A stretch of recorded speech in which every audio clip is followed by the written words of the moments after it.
सांझ की ठंडी हवा अटखेलियां कर रही थी।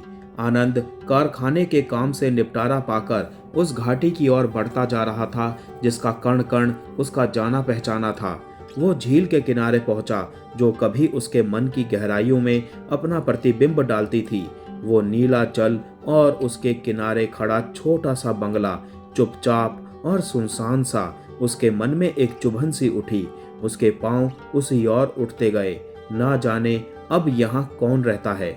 जैसे ही उसने अपने पांव सीमेंट के चबूतरे पर रखे, उसका हृदय घबराहट से धड़कने लगा। उसने चारों ओर दृष्टि दौड़ाई, वहां कोई भी नहीं था। जान पड़ता था कि वो मकान एक समय से उजाड़ पड़ा है। पौधों में आहट हुई और कोई उधर बढ़ा। वो यहाँ का पुराना माली था जो आनंद को देखकर ठिठक गया। आश्चर्य में कुछ पल वो उसे वहीं खड़ा देखता रहा और दौड़कर आनंद के पास आकर बोला, बाबूजी आप? हाँ काका मैं। कहो आजकल कौन रहता है यहाँ? ये तो उजड़ा पड़ा है बाबूजी। जब से आप गए हैं कोई इसे किराए पर लेता ही नहीं। क्यों? कहते हैं अशुभ स्थान है। ना जाने क्या क्या बकते हैं। क्या कहते हैं हम भी तो सुने। छोटा मुंह बड़ी बात। कहते हैं बाबूजी का दिमाग खराब हो गया है। उनकी पत्नी भाग गई। हर रात वो उसे ढूंढने यहाँ चले आते हैं। आनंद उनकी बात सुनकर हंसने लगा। जब वो चुप हुआ तो उसकी ये हंसी घाटी में गूंजने लगी। देखो काका, बात को बदलते हुए आनंद ने माली से कहा, आज हम तुम्हारे बंगले को आबाद करेंगे। आज रात यहीं सोएंगे। वो बंसी बाबू है ना, कारखाने के खजांची, उनके यहाँ मेरा सामान रखा है। भाग कर ले आओ। और हाँ, उनके घर पर कहना आज मैं खाना नहीं खाऊंगा, मन ठीक नहीं है। माली की बात सोचकर वो डर गया और फिर अपनी मूर्खता पर हंसने लगा। उसे लगा जैसे सचमुच ही वो पागल है और इस सुनसान में बेला को ढूंढ रहा है, जैसे वो यहीं कहीं छिपी बैठी है। उसने पांव की ठोकर से कमरे का बंद किवाड़ खोला। कमरे में बिल्कुल अंधेरा था। आनंद ने दीवार को टटोलकर बिजली का बटन दबा दिया। उजाला होते ही उसकी हल्की सी चीख निकल गई, किंतु वो शीघ्र ही सांस रोककर उसे दबा गया और आश्चर्य से सामने की खिड़की को देखने लगा। कोई स्त्री पीठ किए खिड़की से बाहर झांक रही थी। कमरे में और कोई ना था, ना वहां कोई सामान था। कमरे का अकेलापन बतला रहा था कि इसमें बड़े समय से कोई नहीं ठहरा। आखिर इस उजाड़ में यह सुंदरी कौन है? इस प्रश्न को मस्तिष्क में लिए उसने ध्यानपूर्वक उसे देखना आरंभ किया। आसमानी रंग की रेशमी साड़ी, मशीन से बने केस गर्दन पर झूमते हुए। अभी वो असमंजस में उसे देख रहा था कि वो अपने स्थान से सरकते हुए पहलू बदलने लगी। जैसे ही दोनों की आंखें चार हुई, आनंद कांप गया। आश्चर्य से उसके शरीर में एक ठंडी रौ सी दौड़ गई। वो बेला थी जो आज अपने जीवन की शिखा पर आनंद को देख रही थी। आनंद के कांपते होंठों से बस इतना ही निकला, तुम। और उसने अपना मुंह फेर लिया। पल भर खड़े रहकर वो लंबे लंबे डग भरता बाहर निकल गया। उसे अनुभव हुआ जैसे प्रसन्नता की पींग बढ़ाते हुए उसकी रस्सी टूट गई हो और वो धड़ाम से नीचे गिरा हो। बेला की तीखी दृष्टि विष बनकर उसके हृदय में उतर गई। वो विस्मित था कि इस उजाड़ में वो अकेली क्या कर रही है। उसे अब उसके निश्चयों से डर सा लगने लगा था। सामने झील के तल पर सरसराती आवाज में उससे अपने अपाहिज भाई की चीखें सुनाई दी। उसे विश्वास सा होने लगा कि बेला ही उसके भाई की मौत की जिम्मेदार है। एकाएक इस असमंजस में आनंद के मन में बदला लेने का विचार प्रबल हो उठा। बीनापुर का कण कण उसे बदले पर उभारने लगा। यह सुनसान स्थान, बस्ती से दूर, बेला का अकेला होना कितना सुंदर अवसर है दहकती हुई ज्वाला को ठंडा करने का। क्यों ना आज इस नागिन का सर कुचल दूं। संध्या ने भी तो उस शाम उसे यही आदेश दिया था। विष को विष काटता है, विष में थोड़ा सा अमृत मिलाइए। बेला को अपने साथ ले जाइए।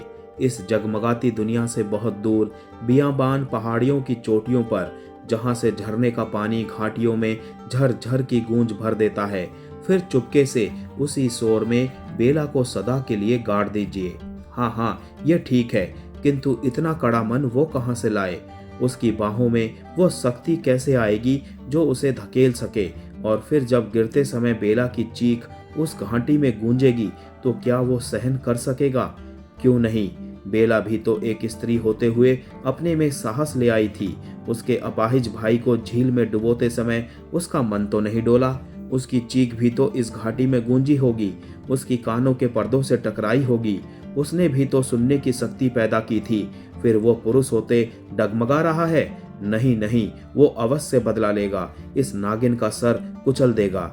एकाएक उसके कंधे पर किसी ने हाथ रखा और वो चौंक गया। किसी की ध्वनि हवा के साथ सरसराई, आनंद।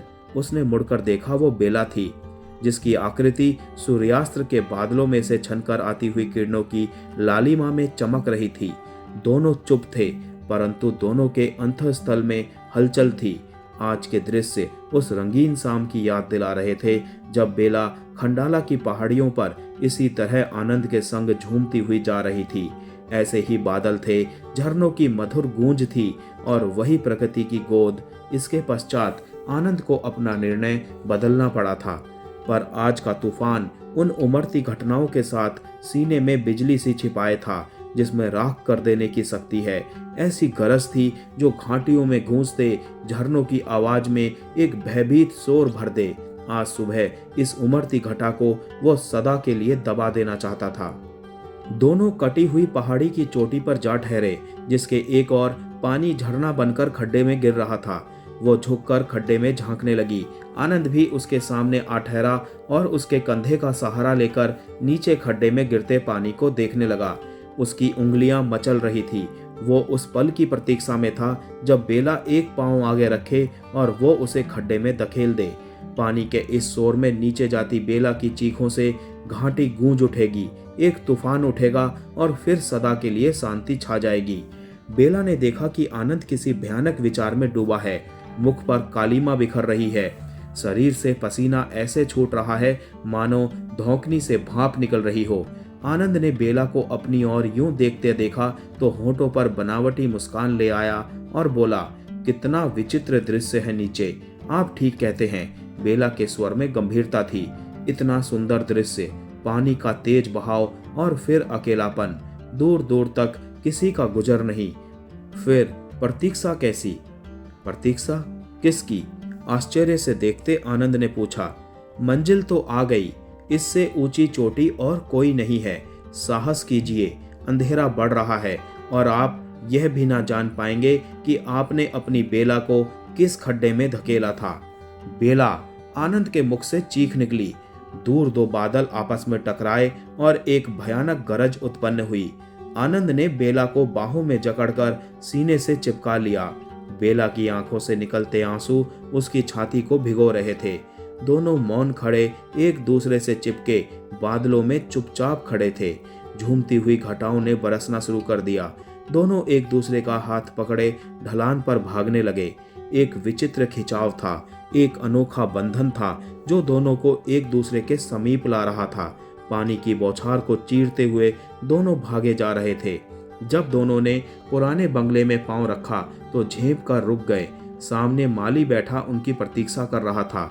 अपना सामान देखकर आनंद ने उसका धन्यवाद किया और बोला, अच्छा काका, अब आराम करो, बरसात बढ़ती जा रही है। और आपका खाना साहब? कुछ नहीं, आज हमें भूख नहीं है। माली मुस्कुराता हुआ बाहर चला गया। आनंद ने चोर दृष्टि से बेला को देखा जो भीगे कपड़ों में सिमटी सी खड़ी थी। फिर वो किवाड़ बंद करके माली के पीछे चला गया। बेला खिड़की के पास खड़ी होकर देखने लगी। बरसात का पानी छप छप करता झील से गिर रहा था। हवा के झोंके कभी कभी तो पानी की बौछार को खिड़की के भीतर तक ले आते और भीगी बेला को और नहला जाते।